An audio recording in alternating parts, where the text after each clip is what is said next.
Hello and welcome to episode 5 of the Fish Tank.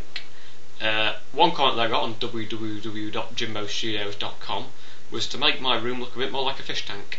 So as a result, I'm wearing some kind of top that sort of looks a bit skin tight, perhaps passes as a wetsuit, although I often wear it to play cricket in. And also I decided to wear swimming goggles. Why not? I'll look as though I'm in a fish tank, perhaps some people might think, although there's no water except from a bottle of water here. That's got water in it and stuff, so it's not actually officially a proper fish tank. This time of the week obviously is where I read out the apology, or just say the apology, not necessarily always have to read it out. This time I'm going to have to apologise to Mr. Ian McDonald. This is due to comments made by towards him, or about him rather, in episode 2, where I said that his car can only travel at 26 miles an hour. And he's wrote to me saying, "How dare you insult the speed of my car? It can go faster than 26 miles per hour. I just drive responsibly." By the way, if you're wondering why this has taken so long to get here, that being 3 weeks, it's because I delivered it here personally in my car. So, thank you very much for the letter. I do apologise. Obviously his car can go faster than 26 miles an hour, and I apologise for insulting him on that particular issue. So yeah, what I've been up to this week? Well, there's been quite a few things. I went on a boat trip down the River Trent in Nottingham on Thursday night, which was quite enjoyable. It got a free bar there, so there was a fair amount of drinking that went on, and also a very, very nice meal. It was chicken in a white wine sauce. Not often you see that, but it was quite good. Also, for the people who watched last week's show, which of course you obviously should have done if you're a big fish tank fan, the monkey that I had in the background was stolen. I have a replacement monkey this week. It's not the same monkey, but look at this. I've got a replacement monkey this week. It is a slightly different monkey, but he's a good guy nonetheless. Last week's show,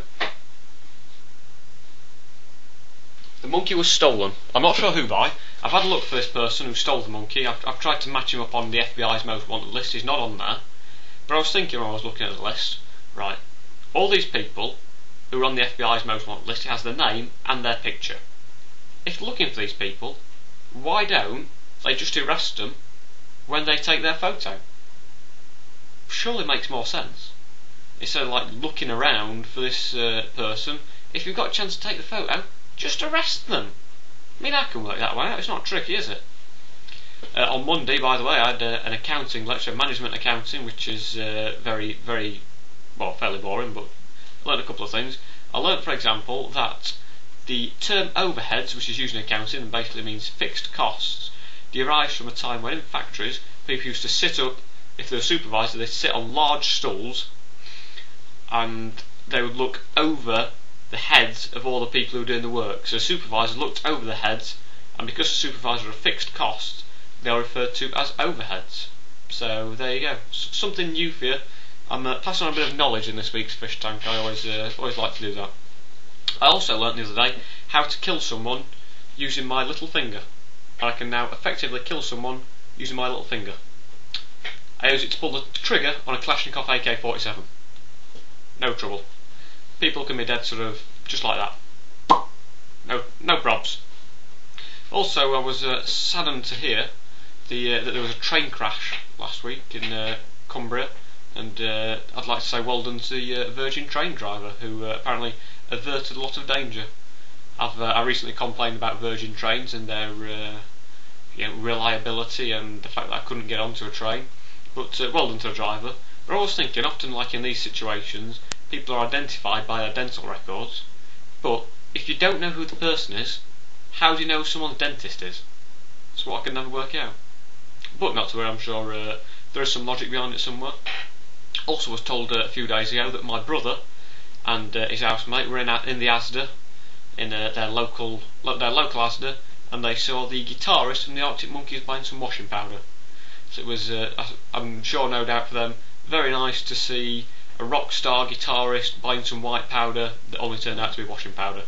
Ariel or Daz or Bold or Persil or whatever they used. Anyway, it's that time of the show where I read out the quotation and headline. I'll just take these goggles off because they're short to read because it's got UV protection, these goggles. It's basically if you're swimming in sort of outdoor in a really hot country, then UV protection is quite good. Although apparently instead of being blacked out, they should be light green because they best block UV protection rays. So anyway, I'll take them off just while I read the quotations, and I'll put them there. Looks like I've perhaps got sort of 4 eyes, or I've got 2 holes in the top of my face or something perhaps. Anyway, this week's headline comes from the Buckinghamshire Free Press, and it says, "Police found pot plants were cannabis." So, all in the name there, basically. If it is a pot plant, then obviously it is going to be cannabis, so that's not news as such. I mean, anyone can work that one out.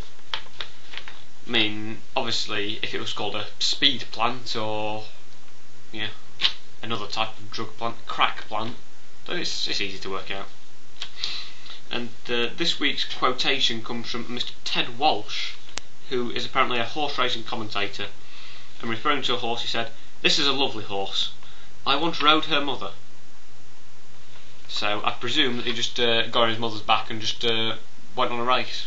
Unless by when he says "I rode her mother," he sort of got inside her, took her to a river, and got his oars out and rode her, perhaps, I don't know, like Steve Redgrave and Matthew Pinsent would do in their heyday. So anyway, that's all for this week's show.